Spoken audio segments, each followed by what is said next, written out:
आज इस बकसना की पावन धरती पर उपस्थित पिता तुल्य बुजुर्गों, माताओं एवं बहनों, आप सभी का हम सम्राट अशोक क्लब परिवार जनपद इकाई गाजीपुर की ओर से हार्दिक वंदन एवं अभिनंदन करते हैं और यह आशा करते हैं कि आप का आज का दिन उस मिशन को, उस विचार को लेके जाए, जैसा कि संविधान निर्माता बाबा साहेब डॉक्टर भीमराव अंबेडकर कहते हैं कि शिक्षा शेरनी का दूध है, जो पिएगा वो दहाड़ेगा।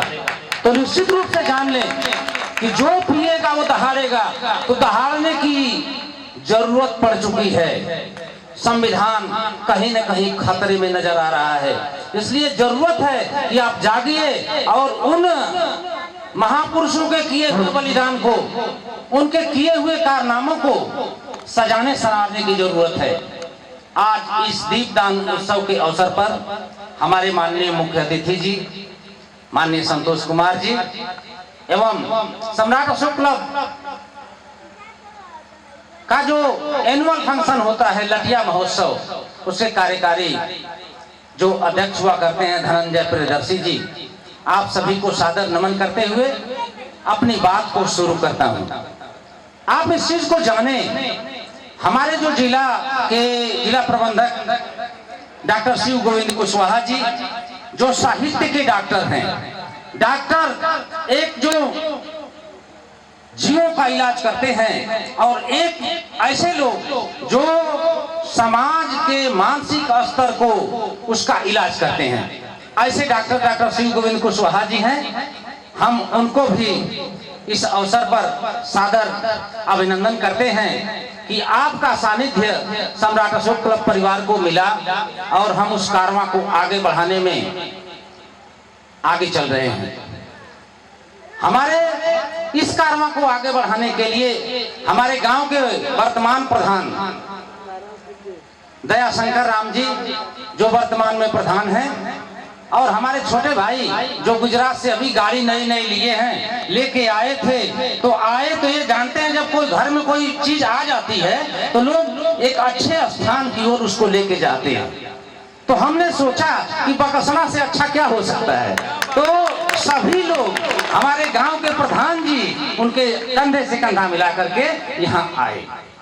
तो आप इस चीज को समझ सकते हैं कि कैसी क्रांति हमें जगानी है, कैसी भावना जगानी है। इस दीपदान उत्सव के अवसर पर हम लोग उस भावना को समझें।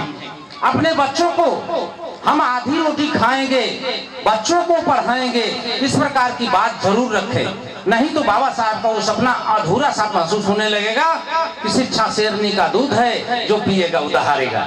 तो कहां से दहाड़ेगा? जब आप उसको दहाड़ने देंगे तब ना, जब वैसा परिवेश देंगे तब ना। तो कैसे परिवेश देंगे? हमारे आपकी जिम्मेदारी बनती है। हम जहां कहीं भी हैं, किसी भी क्षेत्र में हैं, आप इस चीज को समझिए और चलने का प्रयास करिए। आपको वह धरती देनी है, हमारे बच्चे उस पर खुद चलेंगे। हमें वो संस्कार व्यवस्थित करना है, वो बच्चे ढंग से चलें। और बच्चे हमारी आंख होते हैं, आंख, जिनकी आंख से हम अपने जाने के बाद देखते हैं। जैसे आप इस दीपदान उत्सव के अवसर पर हमारे जिला के प्रबंधक जी बातें बता चुके हैं, उससे कुछ पक्ष को मैं आपके सामने रखना चाहता हूं। जैसे सम्राट अशोक महान ने दीपदानोत्सव के अवसर पर 84,000 जो लेख, शिलालेख, स्तूप बनवाए, उसका आज उद्घाटन किया था। उसी की याद में पूरा देश, पूरा विश्व इसको मनाता है, हम सभी जैसा कि मना रहे हैं। तो आप इस चीज को जाने कि उतना बड़ा आदमी, उतना बड़ा विरासत का वाहक, जो अपने पुत्र पुत्रियों को इस विरासत को आगे बढ़ाने का काम किया, क्या हम कुछ नहीं कर सकते? उसकी विरासत को बढ़ाने के लिए भगवान बुद्ध के समय में आप जानिए, उधर एक अनाथ पिंडक हुआ करता था, जो आप जानते हैं असरफी विश्वा दिया था कि भगवान इधर आएंगे और उस विचारों से पूरे समाज को आलोकित करेंगे। ऐसे भी लोग हैं, एक बालकृष्ण जी अभी यहाँ मुझे देखने को मिले, जिन्होंने कितना अच्छा काम किया। देखिए, दान पारमिता होती है, सभी कमाते हैं, खाते हैं, जीते हैं और मर जाते हैं, कोई बचता नहीं, कोई इस दुनिया में रहने वाला नहीं है। लेकिन वो चीज जो हमें दे के जाता है, कैसे हम उस चीज को आगे बढ़ाएंगे, तो ये हमारी जिम्मेदारी है। कैसे हम बढ़ाएंगे? जो लेखक हैं, जो गायक बंधु हैं, जो विचारों को आगे पोषित करने वाले लोग हैं, जैसे यहाँ मैं एक जनार्दन जी का नाम तो सुना था, लेकिन सुनने को नहीं मिला। आज उनकी गीत मुझे भा गई।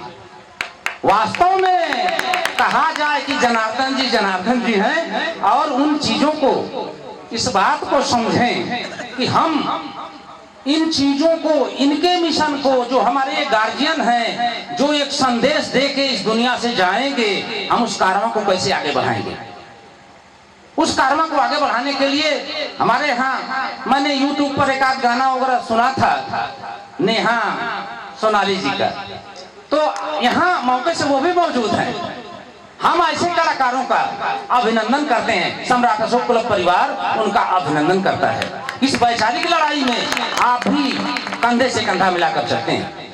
एक मकसूदन जी हैं, क्या नाम है आपका, जो यहाँ थे अभी, वो आप गीत प्रस्तुत किए, मुबारक। जैसा कि नाम ही है मुबारक, तो वास्तव में इन्होंने मुबारकबाद दी, दीपदान उत्सव की। तो हम इन चीजों को समझें, क्या अपने अंतस्थल में उसको बैठाएंगे, और बैठाएंगे तो कैसे आगे बढ़ाएंगे। देखिए, किसी भी व्यक्ति का एक दैहिक शासन होता है और एक होता है वैचारिक शासन। तो जो आदमी इस दुनिया से चला जाता है, जैसे बाबा साहेब के तो दैहिक शासन खत्म हो गया, बाबा साहेब का वैचारिक शासन संविधान के माध्यम से हमें मिला हुआ है और पूरा देश इस पर गर्व करता है। हम उन लोगों को, उन विचारों को कैसे पुष्पित पल्लवित करेंगे। सम्राट अशोक महान के उन सिद्धांतों को बाबा साहेब, जो प्रारूप, जो संविधान समिति, प्रारूप समिति के अध्यक्ष थे, उन्होंने कैसे कैसे इसको पिरोया। आप संविधान की उद्देशिका देख लीजिए। हम लोग पेशे से शिक्षक हैं, तो कहा जाता है कि शिक्षक है युग निर्माता और छात्र राष्ट्र के भाग्य विधाता। कितनी बड़ी बात है।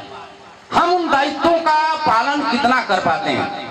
आज बड़ी खुशी हुई कि जो महोदय शिक्षक हैं और 8 बजे रात को अपना काम निपटाने के बाद आते हैं। सम्राट अशोक क्लब में हम लोग भी अपना समय योगदान देते हैं। प्रतिदिन निकलना होता है, हमारे कंधे से कंधा मिलाकर के डॉक्टर श्री गोविंद जी चलते हैं, जो साहित्य के डॉक्टर हैं।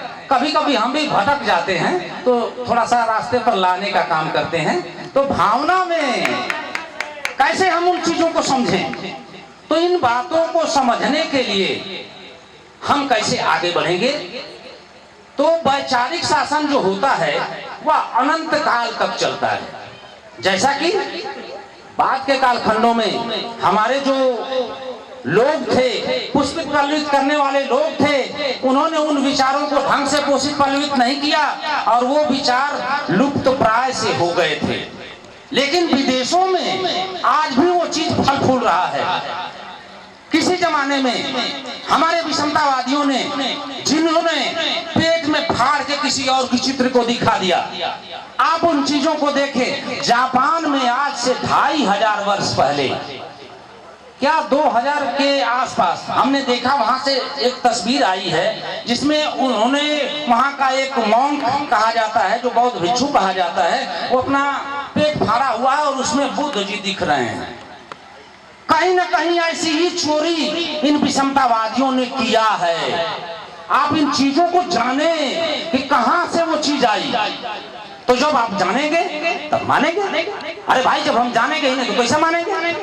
बाबा साहेब डॉक्टर भीमराव अंबेडकर ने ढंग से उन सूत्रों को संविधान के माध्यम से हमें परोसा है और हम लोगों को उसको आगे बढ़ाना है। दीपदानोत्सव ज्ञान का प्रकाश है, जो ज्ञान का प्रकाश, जो ज्ञान का प्रकाश महामानव गौतम बुद्ध ने पूरी दुनिया को दिया। सबसे बड़ा देश का जो विश्व का तानाशाह है किम जोंग उन, वास्तव में वो किसी को छोड़ता उड़ता नहीं है, लेकिन जान लीजिए तथागत बुद्ध के सामने नतमस्तक होता है। हमारे यहाँ जापान के जो संदेशवाहक हैं, जो बुद्ध की विचारधाराओं को विभिन्न देशों में फैलाते हैं, उन चीजों को, इन बातों को कहते हैं कि कैसे हम उन चीजों को समझेंगे। और तारा सोवा जी आए थे और यहाँ अपनी विरासत को देख के बड़े फूले नहीं समाये थे। वो दिन याद है कि धर्मा की उस धरती पर उनको यहाँ के व्यंजन खाने को मिले थे, बड़े खुश हुए थे। तो आप इस विरासत को कैसे आगे बढ़ाएंगे? हम उन चीजों को इस प्रकार से आगे बढ़ाएंगे। वैचारिक शासन जो चल रहा है, इस वैचारिक शासन को हम कैसे आगे बढ़ाएंगे? हमारे मार्गदर्शक के रूप में माननीय संतोष जी हैं, धनंजय प्रियदर्शी जी हैं, जिन्होंने इतना काम किया है। भाई हम लोग भी एक उसमें से एक कड़ी के रूप में चल रहे हैं और उन चीजों को बढ़ाने का काम जो ये लोग करते हैं, जो हमारे सांस्कृतिक मंच के लोग हैं, वास्तव में इनको एक बात कहना चाहूंगा शिक्षक होने के कारण, कि इसमें उन चीजों को भी पिरोया जाए जो वास्तव में हमारी विरासत है, जो इस देश के सीमाओं को तोड़ करके दूसरे देशों में फल फूल रही है।